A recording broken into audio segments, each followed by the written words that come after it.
Hello everyone, welcome to our channel physics flash. इस channel का ये पहला वीडियो है और ये वीडियो में हम बेसिक टूल फॉर फिजिक्स पढ़ रहे हैं। अब आप बोलेंगे कि ये बेसिक टूल फॉर फिजिक्स क्यों पढ़ा जा रहा है, क्या मतलब है इसका। ये चैनल आपको फिजिक्स एंटायर कवर करेगा और वो भी स्ट्रक्चर्ड वे में, चाहे वो क्लास 11 की बात हो। क्लास 11 का अगर आपको टॉपिक्स कवर करना है, चैप्टर्स कवर करना है, क्लास 12 के कंसेप्ट कवर करना है, नीट के क्वेश्चंस कवर करना है, जेई के क्वेश्चन कवर करना है, एक के बाद एक ये सारे के सारे क्वेश्चन हम कवर करेंगे। मगर क्लास 11, क्लास 12, नीट और जेई के क्वेश्चंस कवर करने से पहले हमको वो बेसिक कंसेप्ट इस्तेमाल करना सीखना होगा जो आपको हर चैप्टर में यूज़ आ सकते हैं।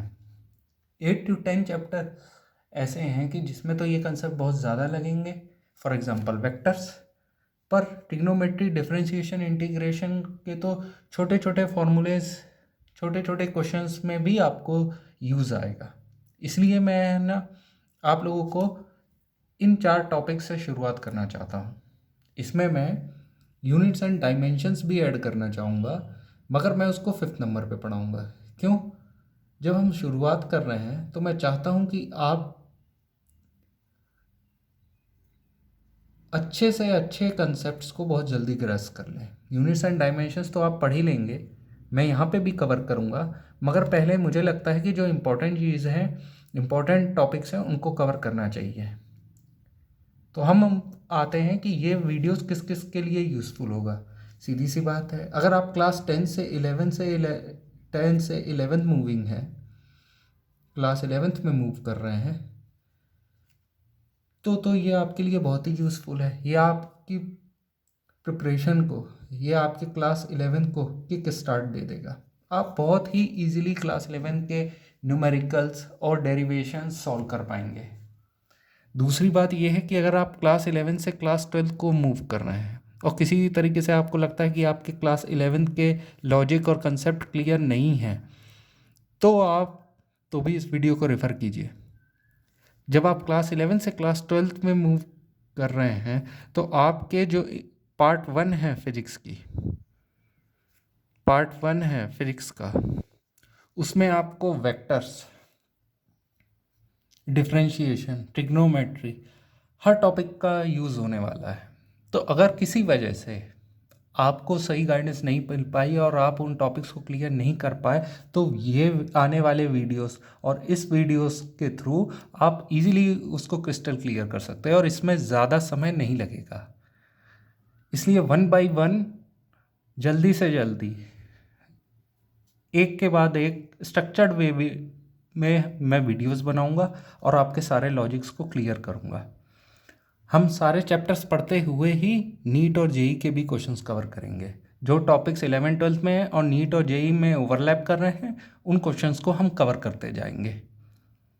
आपको बहुत ही सिंपल वे से ये पूरे के पूरे टॉपिक समझ में आ जाएंगे। इसलिए हमने इन सारे टॉपिक्स को सबसे पहले कवर करने का सोचा। मेरे 8 साल के एक्सपीरियंस में मुझे समझ में आता है कि कई बार बच्चे जो बायो के होते हैं, नीट की तैयारी करते हैं, उनको फिजिक्स टफ लगती है। फिजिक्स इसलिए टफ लगती है क्योंकि उनके ये कंसेप्ट क्लियर नहीं हो पाते, इनको ढंग से शुरू में नहीं पढ़ाया जाता। ये चीज़ जेई के लिए भी एप्लीकेबल होती है, पर नीट जेई के बच्चे क्योंकि मैथ्स लिए रहते हैं और मैथ्स में ये टॉपिक्स कवर रहते हैं, तो उनको इतना प्रॉब्लम नहीं जाता। पर नीट में ये टॉपिक्स कवर्ड नहीं रहते हैं। अगर आप इन टॉपिक्स को कवर कर लेते हैं तो 100% है, आप बहुत इजीली अपने चैप्टर्स को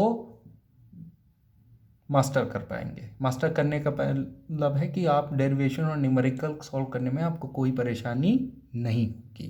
तो हम ये देखते हैं ट्रिग्नोमेट्री को में हम क्या पढ़ेंगे। ट्रिग्नोमेट्री में हम देखेंगे कि ट्रिग्नोमेट्री में हम सबसे पहले क्वाड्रेंट को कवर करेंगे, तो एंगल और ट्रिग्नोमेट्री के बेसिक फॉर्मूले। उसके बाद डिफरेंशिएशन। डिफरेंशिएशन में हम डायग्राम की मदद से व्हाट इज़ डिफरेंशिएशन पढ़ेंगे, तो आपको पता चल जाएगा कि डिफरेंशिएशन को कहाँ अप्लाई करना है। उसके बाद उसके फॉर्मूले, आपको इनके फॉर्मूले एक बार समझ में आ गया डायग्राम से कि डिफरेंशिएशन क्या है, आप बहुत इजीली फॉर्मूला रीड कर पाएंगे और याद कर पाएंगे। इंटीग्रेशन को भी हम डायग्राम की तरह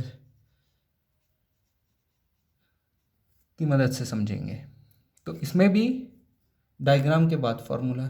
चूँकि डिफरेंशिएशन और इंटीग्रेशन में आपको थोड़ा लिंक मिलेगा, तो आपको इसके भी फॉर्मूले बहुत इजीली याद हो जाएंगे। अब आते हैं हम वेक्टर्स पे, जो कि बहुत इंपॉर्टेंट है। जैसे ही हम वेक्टर्स पे आएंगे, वेक्टर्स में तो डायग्राम होंगे ही, इसके सारे डेरिवेशंस, इसके सारे लॉज हम कवर करेंगे, और उसके बाद आपका बेसिक टूल फॉर फिजिक्स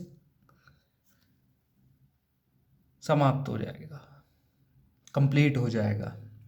आप इजीली फिजिक्स का कोई भी चैप्टर उठा लीजिए, आपको उसके कंसेप्ट ग्रास्प करने में कोई प्रॉब्लम नहीं होगी। इसलिए मैं चाहता हूँ आप सारे के सारे वीडियोस ध्यान से देखें, नहीं आए तो दोबारा देखिए और हमारे साथ बने रहिए। Thank you.